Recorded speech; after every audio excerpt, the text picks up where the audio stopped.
जो उचित समझो वो करो, इसका मतलब क्या था? ये या तो जनरल नरवणे जानते हैं या तो भारत सरकार। लेकिन सवाल सिर्फ इतना ही नहीं है कि रक्षा मंत्री ने तब के आर्मी चीफ से क्या कहा था।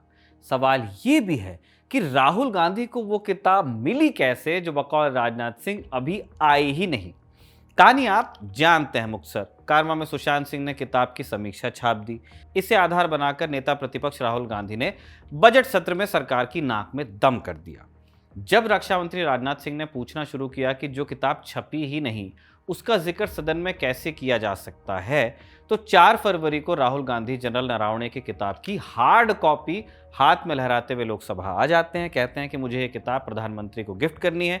ये कोई मैन्युस्क्रिप्ट या टाइप स्क्रिप्ट नहीं है, ये बाकायदा एक छपी हुई हार्ड कॉपी है। ऐसे में सवाल उठता है कि अगर रक्षा मंत्रालय की अनुमति थी ही नहीं तो पब्लिकेशन हाउस ने इसे प्रिंट कैसे किया? वो हार्ड बाउंड कॉपी कहां से आई? इस सवाल का जवाब हम इस वीडियो में तलाशने वाले हैं और ये भी बताने वाले हैं कि फौजी बैकग्राउंड वालों को अपनी किताब छापने से पहले कौन कौन से अप्रूवल्स लेने होते हैं। हेलो, मैं निखिल हूं और आप खबरगांव देख रहे हैं। इंडिया टुडे पर छपी आनंद सिंह की रिपोर्ट के मुताबिक जो फौज के ऑफिसर सर्विस में होते हैं, सेवारत अधिकारी, उन्हें अपनी किताबें छपवाने से पहले सेना मुख्यालय और रक्षा मंत्रालय से अप्रूवल लेना पड़ता है, क्योंकि ये सर्विस के कानून मसलन आर्मी एक्ट, नेवी एक्ट या एयरफोर्स एक्ट से बंधे होते हैं। साथ में इन पर समय समय पर आए सर्विस रूल्स भी लागू होते हैं। इनका संबंध मिलिट्री डिसिप्लिन और सीक्रेसी दोनों से होता है। जो बात सेना के डिसिप्लिन के खिलाफ जाती है वो बात आप नहीं कर सकते, और सेना के ऑप्स या दूसरी चीज़ों से जुड़ी जो गोपनीय जानकारी होती है उसे भी आप पब्लिक नहीं कर सकते। आप नहीं बता सकते कि पाकिस्तान के खिलाफ हमारी तैयारी क्या है। ये पाकिस्तान वाली बात हमने मिसाल के लिए कही। कहने का मतलब देखा यह जाता है कि अफसर की किताब 2 पैमानों पर फिट बैठती है या नहीं, डिसिप्लिन और सीक्रेसी। अफसर अपनी मैन्युस्क्रिप्ट हाथ से लिखकर या टाइप कर कर अप्रूवल के लिए दे सकते हैं। जो सर्विस में ऑफिसर होते हैं उनके लिए ये एक कानूनी बाध्यता है, उन्हें करना ही पड़ता है। लेकिन रिटायर हो चुके अधिकारियों के लिए एक स्वेच्छा वाला काम बन जाता है, क्योंकि रिटायर हो चुके जो अधिकारी होते हैं, जैसे जनरल नरवणे भी हैं, उन पर आर्मी एक्ट 1950 या आर्मी रूल्स 1954 लागू नहीं होते।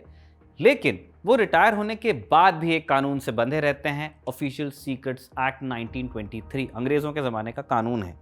ये कानून सर्विस के बाद भी लागू होता है, पूरे जीवन तक लागू रहता है। ये कहता है कि राष्ट्रीय सुरक्षा, संप्रभुता या फिर विदेशी राज्यों के साथ, फॉरेन स्टेट्स, उनके साथ संबंधों को नुकसान पहुंचाने वाली किसी भी जानकारी का खुलासा करना अपराध है।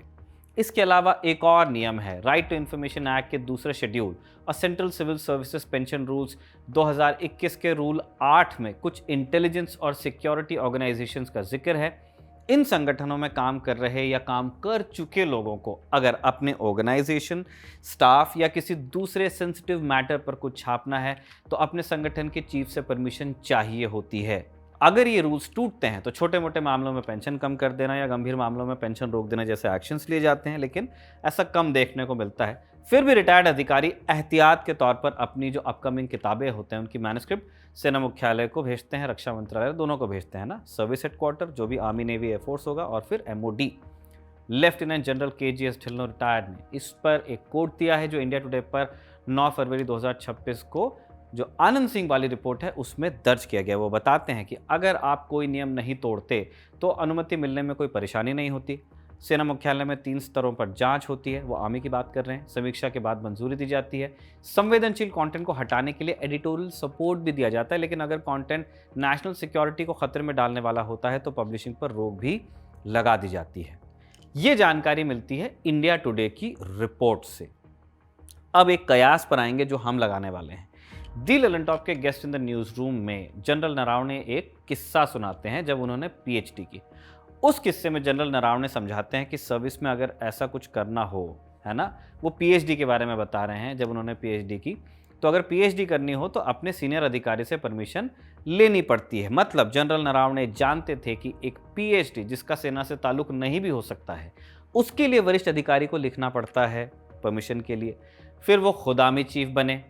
जनरल नरवणे सेना के कायदे कानून बहुत अच्छे से जानते होंगे। संभव है कि उन्होंने कुछ रूल्स को खुद गढ़ा भी हो। ऐसे में क्या ये पॉसिबल है कि जनरल नरवणे ने मैन्युस्क्रिप्ट अप्रूवल के लिए ना भेजी हो? हम नहीं जानते कि वास्तव में क्या हुआ, लेकिन ये एक बड़ा इंटरेस्टिंग क्वेश्चन है, बहुत इंपॉर्टेंट क्वेश्चन है कि क्या उस सैनिक ने जो 40 साल सर्विस में था एक सामान्य कायदे की अनदेखी की होगी, और जो कि एक परमिशन का मसला था जो कि खून में होता है फौजियों के। फिर हमारे सामने आती है इंडियन एक्सप्रेस की रिपोर्ट जो कहती है कि साल 2020 से 2024 के बीच एमओडी ने 35 किताबों को छापने की अनुमति दी, लेकिन एक्सेप्शन रहे जनरल नरावणे। इनकी किताब 4 स्टार्स ऑफ डेस्टिनी अब तक रक्षा मंत्रालय में अप्रूवल के लिए पेंडिंग है। कारवा मैगजीन में रक्षा पत्रकार सुशांत सिंह ने इस किताब के कुछ हिस्सों के आधार पर टिप्पणी छापी है। सुशांत खुद फौज में रह चुके हैं, ऑफिसर थे। उन्होंने अपने आर्टिकल में लिखा है कि उन्हें सारी जानकारी 4 स्टार्स ऑफ डेस्टिनी की मैन्युस्क्रिप्ट से मिली है। द वायर के लिए करण थापर को दिए इंटरव्यू में सुशांत ने यहाँ तक कहा है कि मैंने मैन्युस्क्रिप्ट के हवाले से सब कुछ लिखा है। 1 हफ्ते से पब्लिश्ड है मेरा आर्टिकल, अभी तक किसी ने खंडन नहीं किया, न जनरल नरावणे ने न एमओडी ने। इस किताब की मैन्युस्क्रिप्ट मौजूद है, इस बात का भी पब्लिकेशन हाउस ने खंडन नहीं किया है। सुशांत सिंह ने यह भी कहा कि कारवा में पीस पब्लिश होने से काफ़ी पहले डिफेंस मिनिस्ट्री, जनरल नरावणे और पब्लिकेशन हाउस को मेल भेजा गया था, लेकिन किसी ने जवाब नहीं दिया। इंडिया टुडे की रिपोर्ट कहती है कि सुशांत सिंह भी सरप्राइज थे जब उन्होंने राहुल गांधी के हाथ में वो हार्ड बाउंड किताब देखी। खैर, सरप्राइज को छोड़ देते हैं। सुशांत ने जो ये करण थापर को कोट दिया है, उससे ये पता चलता है कि सुशांत सिंह को जनरल नरावणे की किताब की मैन्युस्क्रिप्ट मिली थी, जिसके हवाले से उन्होंने अपना पीस लिखा। फिर लोकसभा में हंगामा हो गया। फिर जब दावा हुआ कि किताब नहीं आई तो डिस्कशन नहीं हो सकता, तो राहुल किताब की हार्ड कॉपी लेकर पार्लियामेंट आए। ऐसे में सवाल उठता है कि कैसे हुआ, जब राजनाथ सिंह दावे से कह रहे थे कि किताब है ही नहीं, तो 2 दिन में राहुल गांधी ने हार्ड कॉपी कहां से छपवाई। इंडिया टुडे ने अपनी रिपोर्ट में दावा किया है कि जनरल नरावणे की किताब की पब्लिश्ड कॉपीज दिल्ली के बुक स्टोर्स तक पहुंच चुकी थी, लेकिन उन्हें बाद में वापस मंगवा लिया गया। आनंद सिंह के मुताबिक दिल्ली के एक प्रतिष्ठित बुक स्टोर के कर्मचारी ने इंडिया टुडे को बताया कि हमने किताब के सैकड़ों प्री ऑर्डर्स लिए थे, लोग पसंद करते हैं, इस तरह से किताबें खरीदी जाती हैं, लेकिन विवाद हुआ फिर और हमें किताब पब्लिशर को वापस लौटानी पड़ी। तो क्या पब्लिकेशन हाउस ने बिना सरकार की अनुमति के किताब पब्लिश कर दी? अगर इस थ्योरी के हिसाब से जाएं कि पेंगुइन रैंडम हाउस ने परमिशन का वेट नहीं किया और फिर एडिशन छाप मारा, तो देखिए स्थिति बनती कैसी है। समझने वाली बात है कि मैन्युस्क्रिप्ट छापने में मोटा खर्च होता है। आपको कई स्टेज के प्रूफ रीडिंग चाहिए, डिज़ाइन चाहिए, अनोनिमस रिव्यू होता है, फिर एक्चुअल प्रिंटिंग होती है जिसमें कागज़, स्याही वगैरह के ग्रेड के हिसाब से पैसा लगता है। फिर आपको इसे बाइंड करवाना है और चेक करके कि किताब छपकर भी सही आई है मैन्युस्क्रिप्ट के हिसाब से, उसे पैक किया जाता है, वेयरहाउस में पहुंचाया जाता है, फिर स्टोर्स में। अगर मान ले कि पेंगुइन रैंडम हाउस या कोई भी दूसरा पब्लिशर ये कर देता है, तो फिर अप्रूवल के बाद तो दिक्कत भी हो सकती है, क्योंकि अगर एक आध पैरा क्या कॉमा फुल स्टॉप का चेंज भी ऊपर से आ जाता है आर्मी चीफ की किताब में, तो ये पूरी मेहनत तो पानी में चली जाएगी। मैन्युस्क्रिप्ट के बाद सारे स्टेजेस को दोहराना पड़ेगा आपको, और किताब के मार्केट में आने से पहले पब्लिशर के लिए खर्च दोगुना हो जाएगा किताब का।